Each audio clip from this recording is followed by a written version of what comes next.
Chaos at the Palace, or at least at home to the Palace. Pretty grim stuff from West Ham United as we crashed to a 2-0 defeat to Oliver Glasner's Crystal Palace at London Stadium on Saturday, on one of the coldest days, surely, in the history of the entire world. Even the polar bears on the North Pole would have needed a coat for that on Saturday because it was freezing. I'm Will Pugh, and I'm joined as ever by my mate James Jones on the We Are West Ham podcast, who I had the privilege, if you can call it that, of watching the game with on Saturday. James had a 6-pint beer jacket on, so I'm assuming his analysis of the game on this podcast is going to be a little bit more, perhaps a little bit more, well, I don't know, either with gaps in it or a little bit more positive than mine, because it was very, very bleak from where I was stood. Although, Jonesy, one thing you did, which I'm not sure whether it was admirable or because you were drunk or trying to prove a point or you'd had some sort of clever strategy, was as I made my way out of the ground and said goodbye to you on around 89 minutes, I think it was. I said, "Are you coming?" And you said, No, I'm staying. I don't know whether that was sort of like some sense of misguided loyalty just after Paqueta put the penalty into all but seal the game as I walked out, but you were intent on staying put. Was that just sort of like, some traditional thing where you love to stay to the end to clap the team off, or did you think more people are leaving than are staying, so I got a better chance of letting the crowds die down if I stay put? No, I have a thing where I don't like to leave early if I don't have to. I didn't have to. All I was doing was going to the pub after. And that does stem back to one of the first games I ever went to as a young, excitable boy, being taken to the game by my dad. And we were 2-0 down to Norwich, 1994, 1995 maybe. 2-0 down at home to Norwich. And my dad went, "Right, we're leaving. A couple of minutes to go." And Tony Cottee scored 2 goals in a minute, I think, to draw the game 2-2. Yeah. And Tony Cottee was my hero at the time. Yeah. And friend of the podcast. And we were walking back to the car away from the ground, and all you could hear is the 2 roars, and oh no, we've scored. And I was absolutely gutted. Didn't really forgive my dad after that. I was like, can't believe we left early. And for probably about 25 years, I didn't leave a game early. Could have been 9-0 down, and I'd have been like, "No, I'm staying." You never know. Yeah. Until I think we were 3-0 down at home to Brighton on a Friday night a good few years ago, and I went, "Nah, this is too much for me." So I left early. But I try not to make a habit of it now. Even at 2-0, I thought, you never know. See ya. Yeah, well, fair enough, mate. Fair enough. I totally agree with you. I think it's so much harder that nowadays, though, at the London Stadium than it is at Upton Park. Like, believe it or not, it feels, I don't know whether it feels more difficult to get out of Stratford than it did at Upton Park. Maybe because of the old stop-start signs. So there's sort of bigger crowds going to one place. Where Upton Park was like a little rabbit's warren, wasn't it? And we'd be like walking back through the streets of East Ham, like towards to where we'd parked the car, basically. And it still would take ages, and we'd be home later than we do at Stratford, but it still felt like it took longer. So you sort of feel more inclined to leave early. And like I've said before, I think the new era of fans, or the new brand of fans that come in, who perhaps, it was more of a thing at Upton Park. I don't think it's claret blue tinted specs here to say that there was definitely far less people would leave early at Upton Park than do at London Stadium. It's literally half empty these days, isn't it? Sometimes even when we win. I must admit, mate, admirable from you. I thought, did anything interesting happen after I left on 89 minutes till the end? Did I miss anything? I don't remember, mate. I had 7 beers, so yeah, I don't really remember much of what happened. All I know is that we didn't even come close to a comeback. Let's put it that way. No, quite. Well, anyone listening who thinks sort of, the We Are West Ham podcast is just full of, or is just made up of 2 people who sing off the same hymn sheet all the time.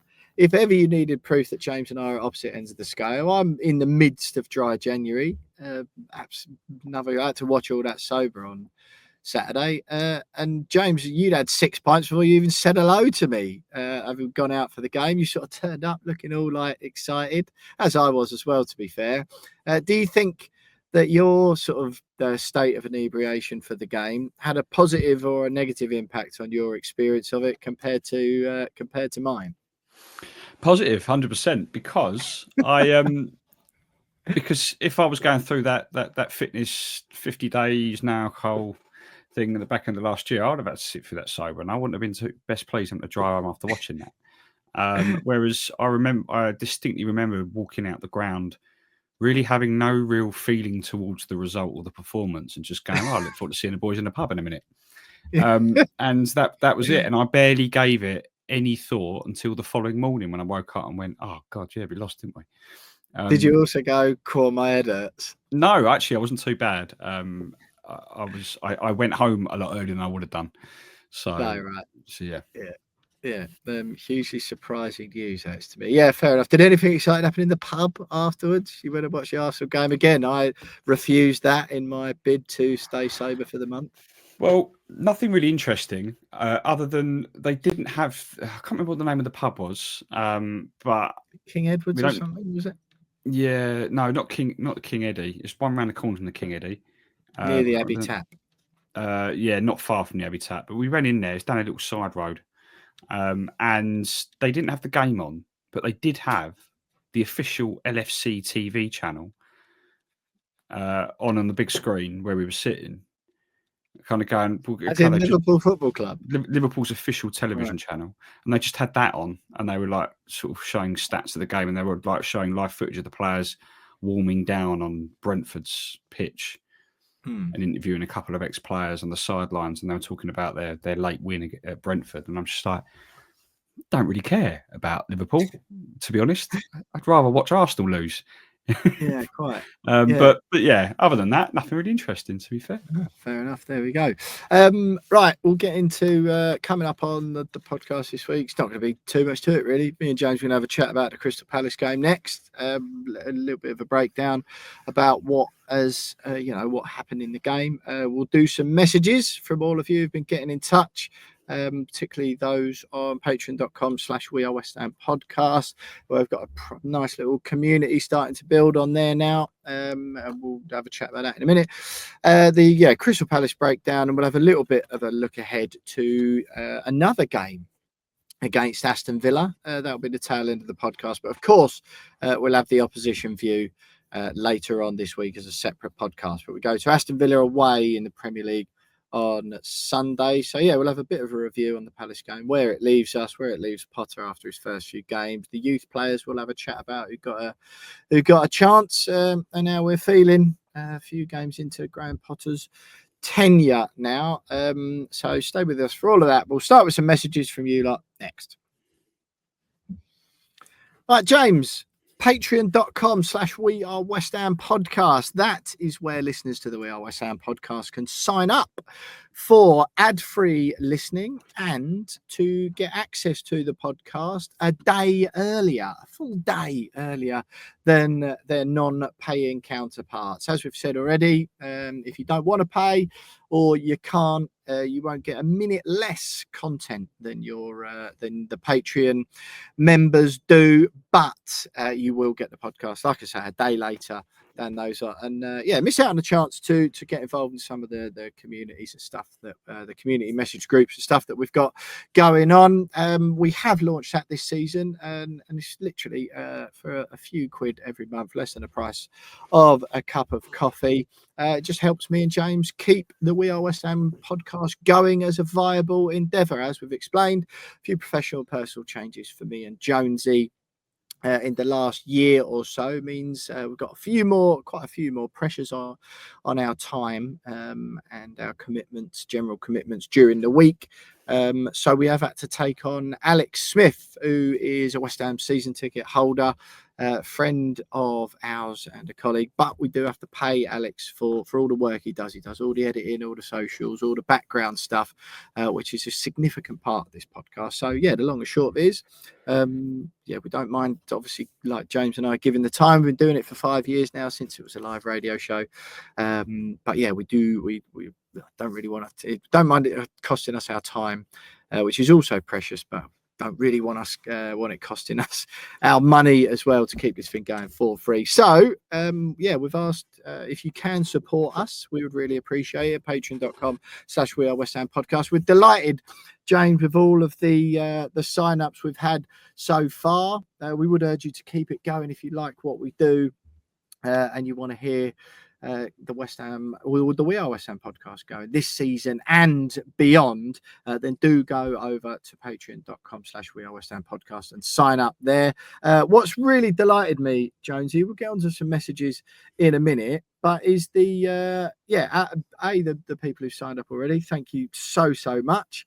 Read out a few of those names briefly, but also the some of the messages we've had along with that, and the sort of manner in which people are taking it. People who love what we're doing for a long time, saying they're absolutely delighted to chip in and support, and ultimately keep it going, because we will be using the amount of sign-ups we get at the end of the season to gauge whether we can carry it on next year, to be honest. So if you love what we do and have done for a long time, and you can afford it, don't sit there thinking, someone else will do that. Like every single sign up will make a difference. So if you like what we're doing, want it to keep going beyond the end of this season, then please do go over to patreon.com/We Are West Ham Podcast to sign up. Just a few of the names I'm looking at the top of the list. Cheers to Michael Wood, Kames Diary, Mikey Burline, Dan M, Dario's. We've got Michael again, Vic, Alan, Paul, Rooster, JD, thank you very much indeed. They're just ones at the top of the list of the latest sign-ups. Just want to read out a couple of the messages we got, James, that made me feel very, very nice indeed. They're the things that make the podcast most worthwhile doing. James Blackstock from all the way down in New Zealand. Good day, Will. Really happy to support you lads. I've been listening down here in New Zealand for a few years now, and always enjoy your banter and insight during the season. I was a big Moyes supporter and believe Potter could bring similar success. Don't think too many changes are needed. Just a fit number 9. Really happy to support you guys to keep the going. Who else have we got here? Just quickly, by the way, me and Jonesy are going to be sort of setting up like a community group and that sort of thing, but we're just going to wait until the sort of numbers are at a decent level. We can get a few community chats going, which will be great. Kames Diary, here we go. Hi Will and James, thanks so much for doing what you do in a fast-paced, chaotic year. It's really good to have a go-to site to get well-informed updates on the club situation, which shifts rapidly from one month to the next. Thank you very much indeed. Mikey Burline here. After I said thanks so much for your support, absolutely no problem, mate. I love listening to the podcast that you do while I'm at work. They really help me grind through the slow days and prepare for the next upcoming game. So once again, thanks for the time and effort you two put into these podcasts. Hope you're well and keep up the good work. It's well worth it for the time and effort you put in. Loads of messages like that, James. So I'm delighted that people are sort of taking it taking it in the spirit it's meant, and joining up to just sort of support and keep it going. Like I've said already, me and James are hardly going to be you're not going to be seeing us driving Ferraris and Porsches around in the next few weeks off the back of this. It's literally just all the money stays in the podcast as well. It always has done. Any money we've got from advertising and this stays in the podcast, and just sort of goes over the bar if we're at games to fuel conversation of like tickets and travel and stuff, but only ever to West Ham stuff that makes the podcast better for you guys. So thanks very much. If you're thinking about it, you've heard a couple of the messages, keep the sign-ups coming. Patreon.com/We Are West Ham Podcast. James, some of the messages we've had in from people, I've got a decent one here, right? Steph's got in touch. Steph Rum, this is on Patreon. Just a FYI as well, we will be, obviously, as I'm sure you can understand, prioritising messages we get from the Patreon members as far as reading them out on the pod goes. So yeah, if you want your sort of view on things up for discussion, do go and sign up. We will still be reading out messages from socials, of course. Do still follow us on there, but understandably we'll have to prioritise. Steph Rum, hi guys. Re Fulham, obviously glad that we won, but we rode our luck at times. Given the performance against Palace, Potter definitely has a job to do to get the lads confident and back on track. Clear signs of low confidence in the team, given the number of times we gave the ball away and how static we were throughout. He'll need time for sure. Looking forward to the next pod already. Keep it up. Thoughts, James? Yeah, I forget we haven't spoken since Fulham, to be fair. Yeah. I mean, the Fulham game was encouraging, but we were a little bit sloppy at times. But I don't know. I think the low confidence comment there's a lot of truth in that. I think they've spent the last 5 or 6 months losing games pretty comprehensively, which is going to knock any player's confidence, especially when, as we've discussed many times already this season, when they just clearly didn't really know or understand what they were trying to do on the pitch. So it's going to knock any player's confidence. So he has got a job on his hands. I know we'll get into it. I don't really want to read too much into the performance against Palace overall. Right. Just because I think there's just so many caveats to it that I think it would be unfair to, and I've seen a lot of it on social media. I know social media is just a little bit ridiculous at times, but it's just that people were really moaning about Graham Potter because we lost to Palace. It's like, come on, sort it out. But I agree with Steph's comments there. He needs time. He's got a big old job on his hands. We know that. But I'm still confident he can turn it around. Can I just quickly, Jonesy, right, on the social media comment, because we're definitely, me as well, but we've definitely been guilty of that, right? Where you go on Twitter and then lots of podcasts in the past, or sections of them, have almost been reacting to stuff we see on Twitter. And, you know, sort of fair to say that both of us have been riled up by some of that stuff at different times. Both of us have got stuck into Twitter debates and arguments or whatever. I saw, for the first time ever the other day, someone pointed out to me, I'm not going to say which account it was, but it's a pretty prominent West Ham account on Twitter, right? Like a decent old chunk of followers, quite an active user.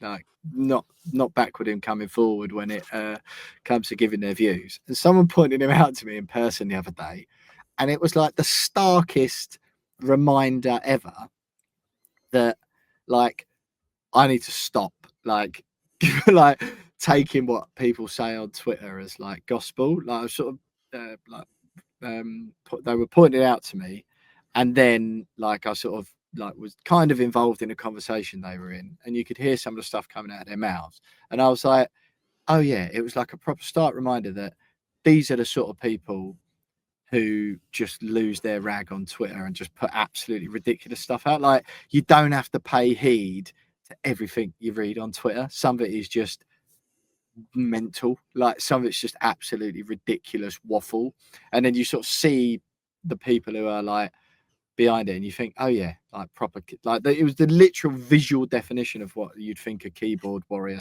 / troll would look like. And I was like, yeah, I need to flip and relax on that a bit. But people's insights, who we do value, Jonesy, are the calm and often, you know, measured and intellectual listeners to the We Are West Ham podcast. We pride ourselves on that. One of those is Jim Oddy. He got in touch on Patreon just after the Fulham game, and he said, well, that's that bubble burst, but it just highlights the issues that we currently have. I thought 3 at the back helped to nullify Palace in the first half, but didn't do anything for us going forward. Our pass at the back was very slow and ponderous, and we always seemed to pass to Kilman's right foot or Mavropanos' left foot, which means that when they received the ball, they always went backwards with their favoured foot. Not sure Kudus likes being a central striker either. I'll carry on this one, Jonesy, because it's a long one from Jim, but he's made some good points. It's refreshing that Potter is not afraid to make changes. And after bringing on Ings, Orford and Skulls, we certainly look much better. Not sure about that, Jim.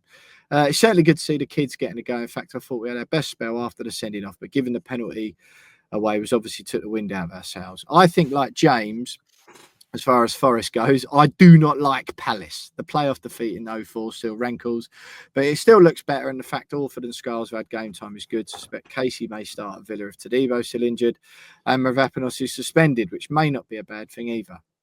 Just one thing: am I the only one that thinks Aguerd is a better centre half than Kilman? I've just gone back and first of all addressed it and said, yes, you are the only one that thinks Aguerd is better than Kilman, Jim. But anything else Jim says there, Jonesy, that you sort of like the sound of, take issue with, want to comment on? Yeah, apart from that Aguerd comment, I agree with pretty much all of it from Jim. Jim's normally on the nose, isn't he, when it comes to things, comes to his comments. But yeah, I don't disagree with anything that he said there, barring the fact that Kilman is a better centre half. yeah, there you go, Jim. Put that one to bed. Be a spawn. I'm not so sure about that. What I'm always wary, Jonesy, right, of this like young players thing, and I think there's a loads of fans these days who overemphasize the importance of giving young players game time, right? And I'm dead against giving young players game time for the sake of it. I'm very much, and the way of the Premier League these days, we've covered it on the podcast before, because Moyes used to get a bit of grief for that, right? Which is ironic, because I think Moyes was an excellent developer of players. It just probably just so happened that maybe the crop of youngsters coming through the academy just wasn't good enough, and that does happen. Like, the Premier League is such these days that like the level is getting higher and higher. The scouting networks from around the world are more and more are more and more elaborate. There's more money put into recruitment and worldwide analysis year in, year out. That I just think these days the Premier League is just the very, very, very best players from all around the world in all levels of teams, right? Even like down into mid-table and below, you've still got players. And Glasner's a prime example, the Palace manager, who went to Palace rather than all the big European teams who were interested in him, because they could pay the money. They could afford to pay the money where some of the big European teams couldn't. So when you are playing and operating in an environment like that, it's also so cutthroat. Managers haven't got the time and space, have they? Results are so important that they need to play established, proven, talented players. And I know people will go, yeah, but how are they going to get time? Well, loans, that's how. But if they are good enough, we've seen with Declan Rice and even Ben Johnson. I know he didn't quite make it, but he got a decent amount of game time. And it just comes down to these days if these players are good enough. And I'm not one for playing young players just for the sake of it. I don't know what you think about that. No, I completely agree. I've always I've never really understood the argument that, oh well, they're doing really well for the development squad or the reserves or whatever it's called these days, and they won the FA Youth Cup, so give them a chance in the first team. It's a completely different standard of football. 11 of them, yeah. Like it's the standard of football is miles away from each other. And yes, we've got a couple of good youngsters, coming through. I think Ollie Scholes looks a talent, and he can go on and make it. We haven't seen enough of Orford to really judge, but we're led to believe that he's also one with a future. But yeah, I agree. One, there's no point just throwing kids into the deep end for a start, because you're only going to do more damage than good long term. Managers, like you said, can't really afford to just give debuts to youngsters hoping that they're going to be the next Declan Rice, because it could cost them their job. And it just, yes, we've the club's academy is great, and it's got such great history, and some of the you don't have to tell anyone who's come through our academy. People know.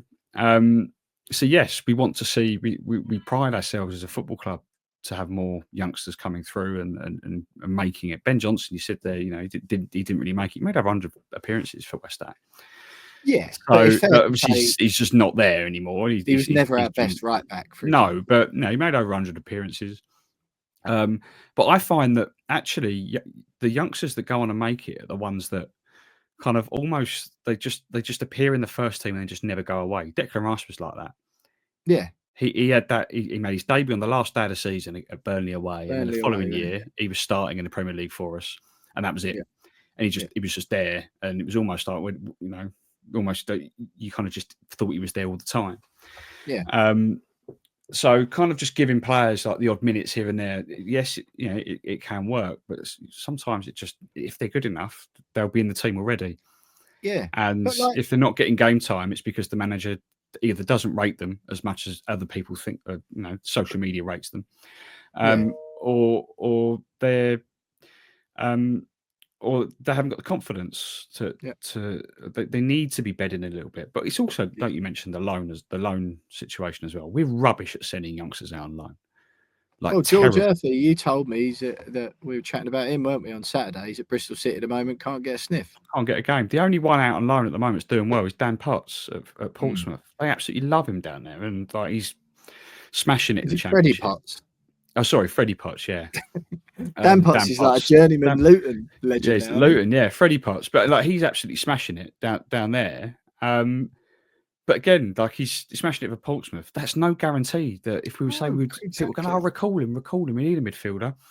There's no guarantee that because he's smashed it for Portsmouth, he's just going to walk straight into the Premier League and start running rings around Aston Villa's midfield at the weekend. It's not going to happen. Spot on. You know what it's like, right? Imagine, so forget that.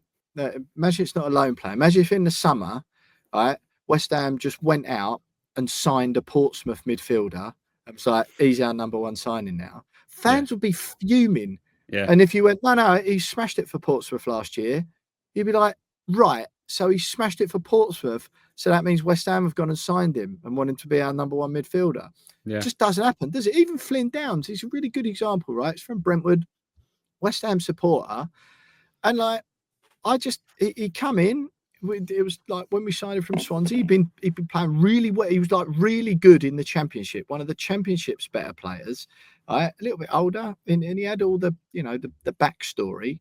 Signed him, and he just wasn't good enough for West Ham. He just wasn't good enough for where West Ham wanted to be, right? Which is the top half of the table, European places, and that's fine. Like, I want Flynn Downs to do well and have a good career, but I don't want him to have a good career if it means at West Ham, if it means dragging the team back just so we can have someone from Brentwood in the starting lineup. Same yeah, with Mark Noble. Mark Noble's Mr. West Ham because he was like, he managed to keep himself as one of West Ham's best centre midfielders for 10 years. Like that's why he was Mr. West Ham. The romance was a symptom or like a happy happenstance that came off the back of Mark Noble being one of the Premier League's better centre midfielders for 10 years. Like, mm, it does annoy me this. I think it's lovely when one of West Ham's starting 11 happened to be a youth academy product or someone from in the local area or a West Ham fan. But that shouldn't be a prerequisite or give a person or a player more of a chance of getting in West Ham starting 11 than someone from Brazil or Bulgaria or Czech Republic who is better at football. Right, Paul, he's got in touch on Patreon as well. I've replied to Paul already, but I want to get your thoughts on this, James. He said, oddly enough, this is after Fulham, I think that was a positive. Players again showing increased understanding of what Potter wants. He tried Kudus up front and adjusted the tactics twice during the game, showing he had a plan B and C, which affected the game both times. To my comments from the other month about what the West Ham way is, so far in the last 3 games, West Ham have played forward-thinking football, played the academy kids decent minutes, which we've just covered, to be fair, and we've lost 2 out of 3, but with the progress and direction following a visible direction and the players looking more and more like they're buying in, let's put the result aside and back the manager. I said, I think positive might be strong in it a bit, Paul, but we'll discuss your points on the next pod. Don't worry about it. And he just said, look, like I said before, I need to back him now he's been hired. What do you make of all that? Obviously, we covered the youth thing, but his main points are West Ham have played forward-thinking football, played the academy kids, which we covered, and lost 2 out of 3. But with the progress and direction following a visible direction, the players looking more like they're buying in. I've struggled to find anything positive from Crystal Palace, Jonesy. What do you make of what Paul said on Patreon there? Well, I mean, I might as well sort of cover the caveats that I mentioned earlier around the Palace result. That was Yeah, our third game in the 10 days since Potter was appointed, which means that first of all, he's probably only had 4 proper yeah, training sessions with the players. yeah, So there's that. Somerville, Fulkrug, Jared Bowen, Antonio, Todibo, Yeah. all injured. Okay. Which has meant that Skulls and Orford have been given a little bit of game time. So after 3 games in a week and you've got no forward line, so you're forced to play Paqueta and Kudus up front. Yeah. I mean, if you're expecting us to start beating teams 4-5-0 off the back of that, you're watching the wrong sport. So there's that. And I just think, you can't, if anyone was expecting Graham Potter to come in and hit the ground running, massive new manager bounce, start beating everyone, flying away, like this is great, then again you're watching the wrong sport. Like he even said there's going to be some difficult moments, there's going to be some tough times. The fact that 3 games in with half a squad, not even half a squad, 0 squad, half a starting 11. And we're losing at home 2-0 to Crystal Palace, off the back of not the worst performance in the world. Yes, it wasn't great, but it wasn't the worst performance that we've seen this season. First half was like level pegging, wasn't it? So I will. I mean, yes, partly it was the 7 pints, but I walked away from that ground just thinking, well, that.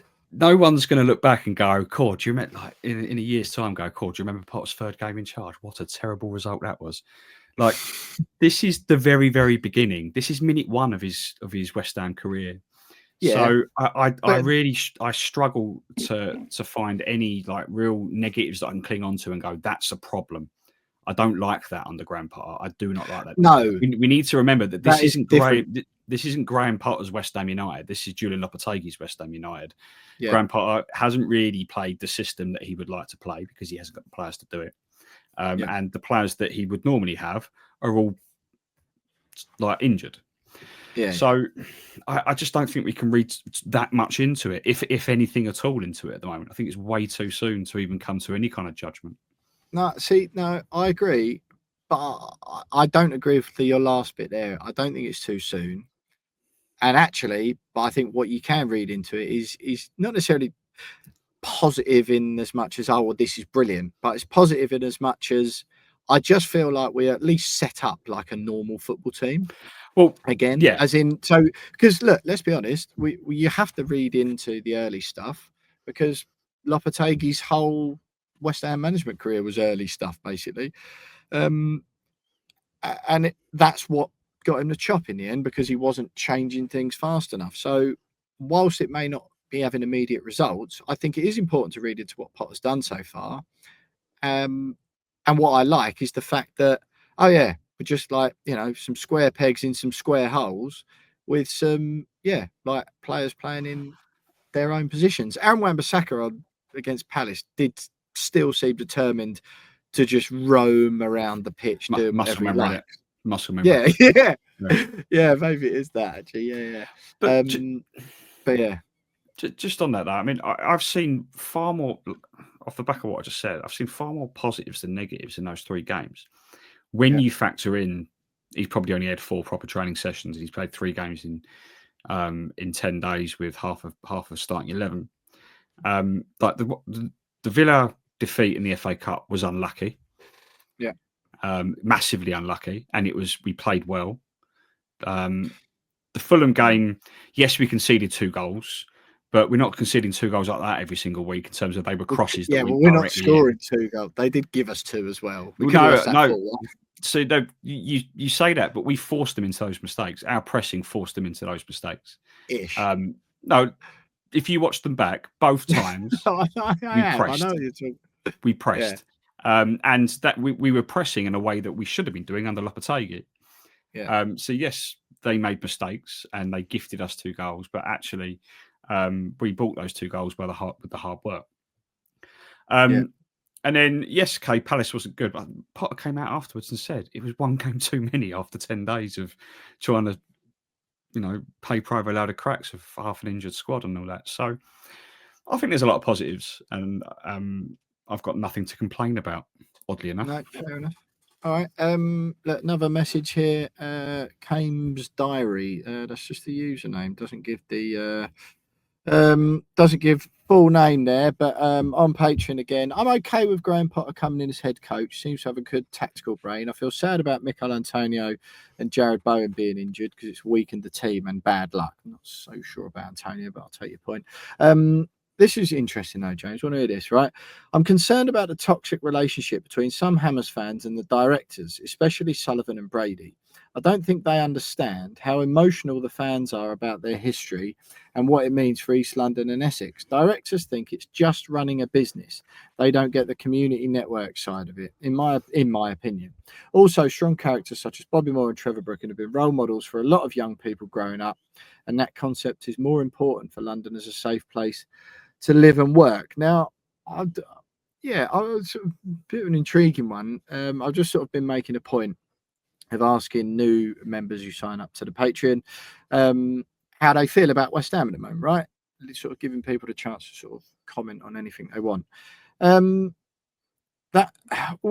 do you make of that? Because where do you sort of feel that is at the moment? Because I think it's fair to say most fans were pretty much, the majority, I would say, were blaming Lopetegui rather than the board too much, the majority.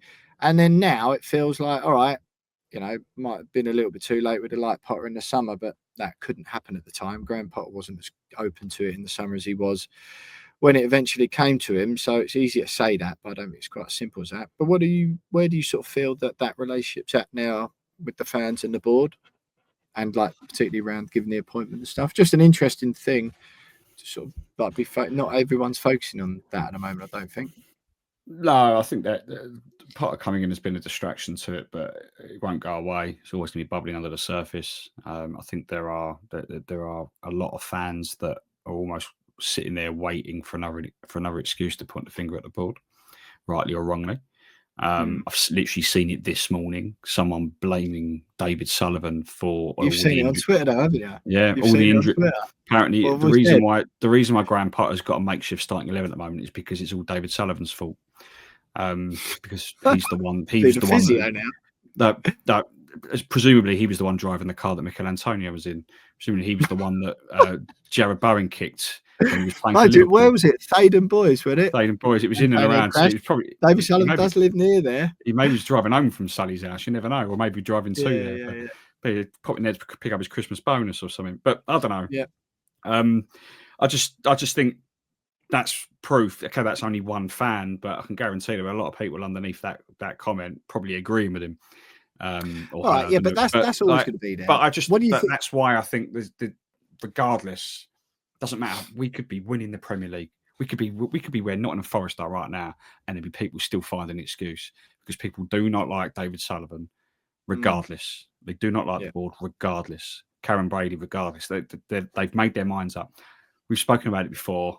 I've said it before that you can't blame him for everything, and I got absolutely hammered on social media for not even like saying that I liked him, just like saying he's not to blame for a certain something, and I got absolutely hammered. I got accused of being a shill, and I was just like, so that's proof that you can't even rationalise with a lot of people, and they've made their minds up, and that's fine if they want to do that. But like, that's why I think there will never be a relationship between West Ham fans and the board. But right, give me some percentages here though, because I think some, right? Because we've got to say some, and all right, it might be the loud. I don't want to say minority or majority, but give me some percentages because I'm all for like ultimately the European run and the 3 years of success or whatever it was and the trophy. Maybe not all of it, but it healed lots of the wounds for me. I was gutted about Upton Park. And if you'd have said to me, but now, and we've spoke about it before, so I only want to keep it brief, but if you said, oh, all right, we'll swap, go back to Upton Park then, but swap it for the European run, I don't think I would. I would have done before. I'd have given anything to, knock the stadium down or build a new one, whatever.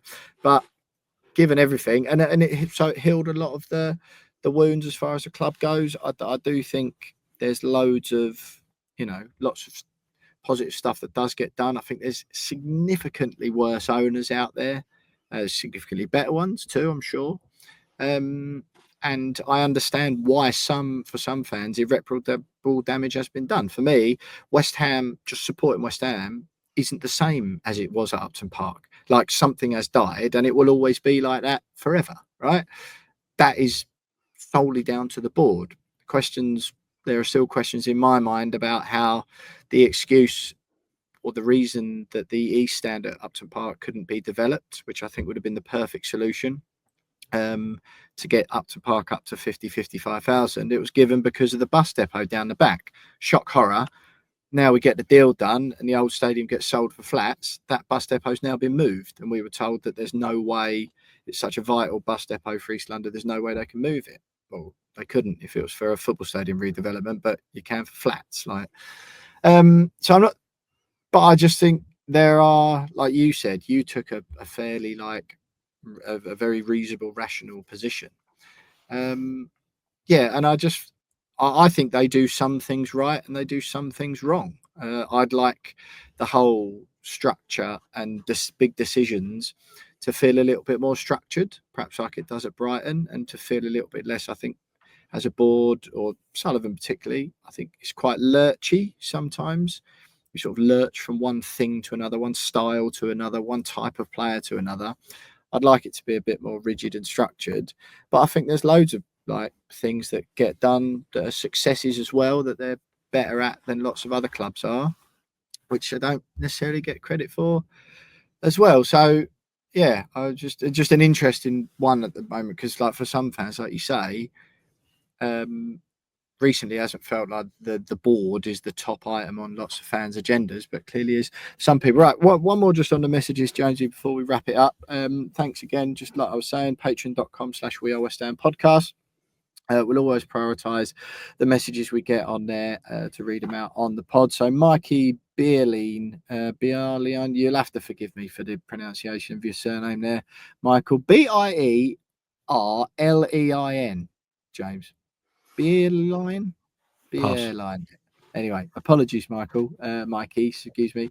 Right, he says here, Paqueta looks like a man reborn. The team look like they know what their individual roles are now, and things on the whole are just so much better. This breath of fresh air is what was needed as a fan of West Ham, because going to games really had become more out of support for the club, rather than any enjoyment of the games. I've got a feeling this might be 2 days ago. It might have been before Palace, I think.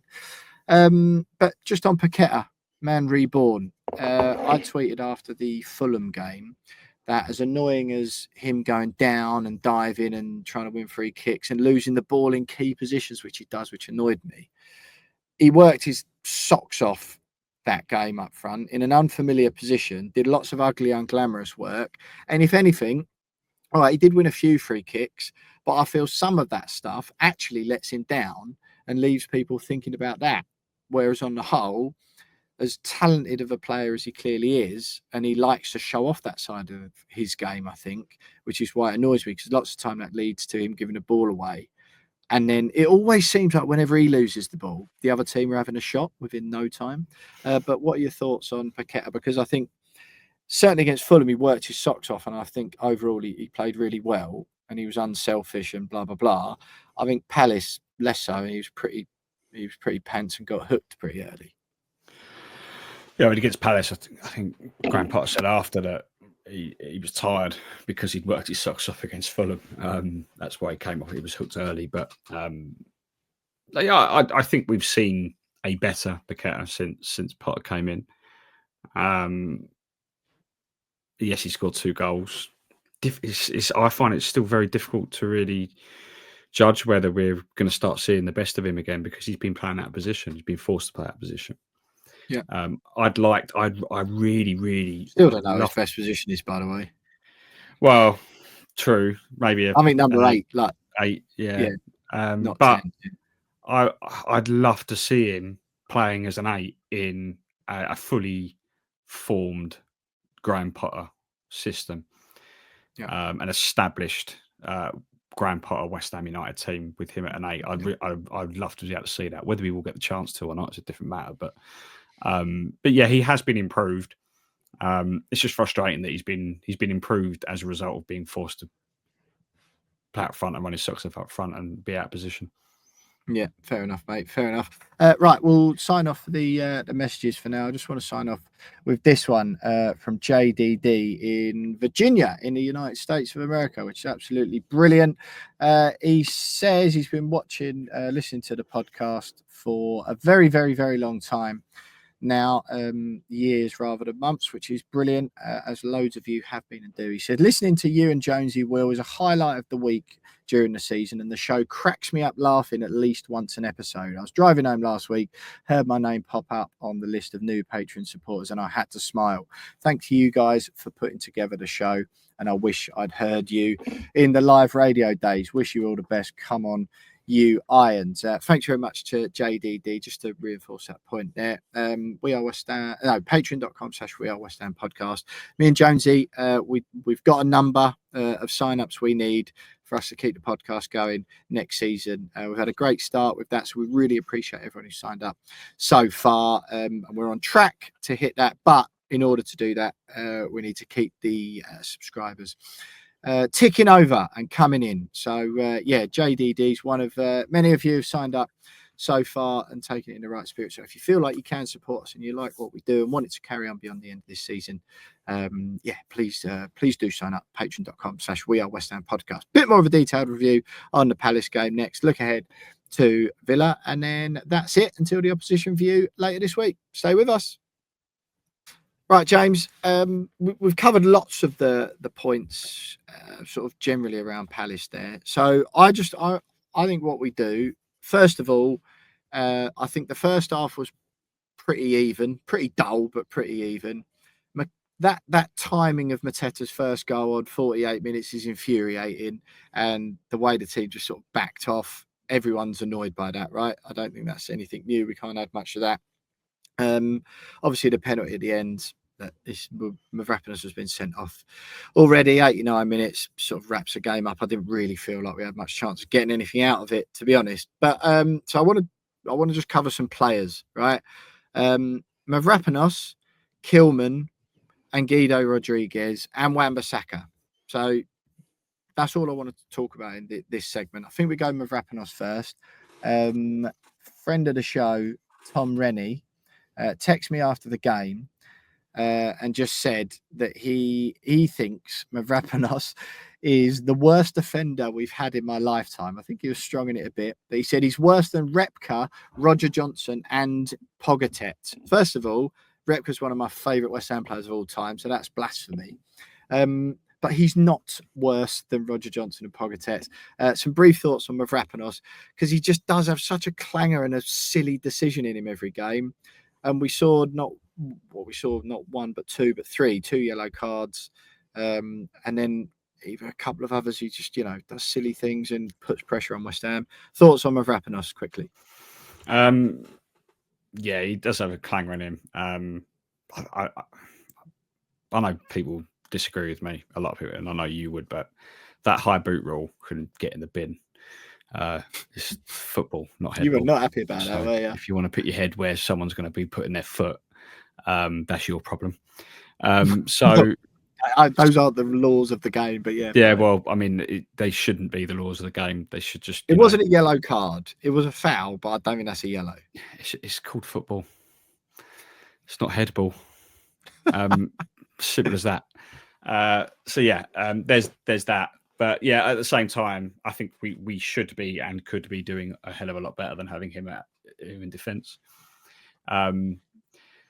Seen quite a lot of people go, well, at least we haven't got him for the next game. Yeah, trouble is we've got no one now for the next game. Yeah. We can't have Kilman at the back on his own, can we? So it is very annoying. I'd rather have Mavropanos than a hole in the defence, even though he is liable to make silly mistakes.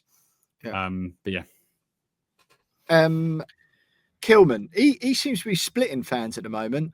I personally really like him. A colleague of mine this morning, big West Ham fan, really not key. He reckons he's really getting away with it at the moment. And he said he agrees that perhaps the system and his changing defensive partners won't have helped, and that's put more pressure on him than perhaps would be reasonable to expect. But he says his positional play and ability to read situations, and sort of therefore his lack of cutting stuff out. He said he pointed at the Mateta first goal as a prime example of that. What are your thoughts on Kilman? Because I'm sort of still quite in the camp of, look, I think he's a decent centre half there, and I think when the team's a bit more settled and there's a recognised system and he's got someone next to him who's half decent, that I think he's a decent, solid player. Certainly better than Aguerd. I agree. I think he has shown already this season in moments that he will be worth every penny. He hasn't been perfect, and going right back to the very beginning of what we said, I think it is probably a confidence issue at times with him. But I don't know why anyone would criticise him. I don't think he's not made a clanger. He's just, there've been times when there's been times when you'd want him to do better, i.e. that first goal. But when you don't know who your centre half partner is going to be from one game to the next, and or what system, whether you're playing a high line or possession or whatever. Yeah, exactly. So I think he'll still come good. Yeah. Okay. Guido Rodriguez, he got a start. I thought we might see the end back of him because under the Potter era, and I think it might have been you or your brother during the game uttered the words, "Yeah, he's playing really well." Which is delusional. I thought he played well against Fulham. These last two appearances, they've been his best two appearances in a West Ham shirt. Now, whether that's me saying no, listen to what I'm saying. His best two appearances in a West Ham shirt.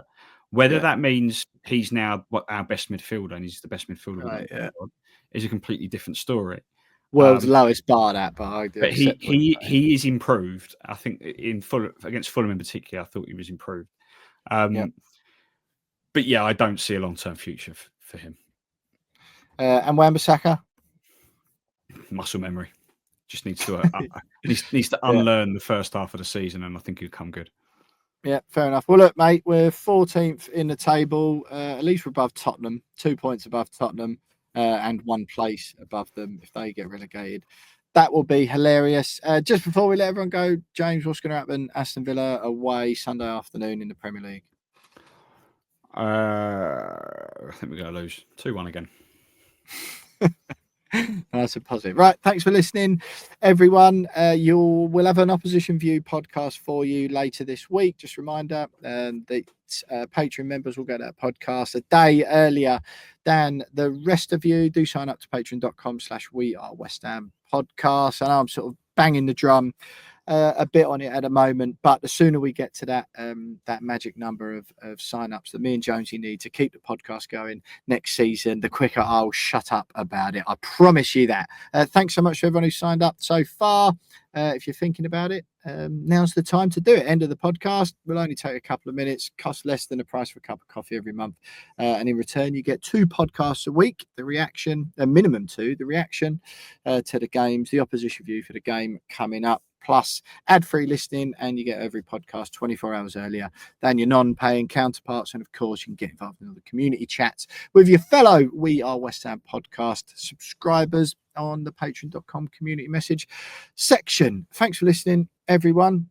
Stay tuned this week for the Aston Villa Opposition View. Bit of a disappointing performance against Crystal Palace, but according to some signs of positivity. I think once we get a few players back, Potter's bedded in a little bit more, I think things will slowly, gradually start to look a bit better. And I would say a top half finish is still on. Thanks for listening. West Ham are massive. Up the Hammers. Stay tuned for the Opposition View podcast later this week.